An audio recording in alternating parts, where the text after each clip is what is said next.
मंडळी नमस्कार। कुंडलीचे सप्तम स्थान हे आपल्या लाईफ पार्टनरचे असते, जीवनसाथीचे असते। सप्तम स्थानात जर चंद्र असेल तर पार्टनर जीवनसाथी आपला इमोशनल असतो, चंचल असतो। सप्तम स्थानात जर मंगळ असेल तर वैवाहिक जीवनामध्ये अशांती असते, छोट्या मोठ्या कारणांवरून सतत वादविवाद होत राहतात। सप्तम स्थानात जर गुरु असेल तर आपला पार्टनर जीवनसाथी सहनशील असतो। सप्तम स्थानात जर शनी असेल तर जीवनसाथी इमानदार प्रामाणिक असतो। सप्तम स्थानात बुध असेल तर जीवनसाथी आणि आपल्यामध्ये वैचारिक समानता आढळते। सप्तम स्थानात जर सूर्य असेल तर जीवनसाथी थोडा अहंकारी असतो।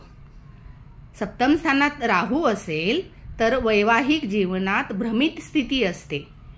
सप्तम स्थानात जर शुक्र असेल तर दोघांमध्ये अतिशय प्रेम असते। सप्तम स्थानात जर केतू असेल तर मानसिक दूरी किंवा शारीरिक दूरी दोघांमध्ये राहते।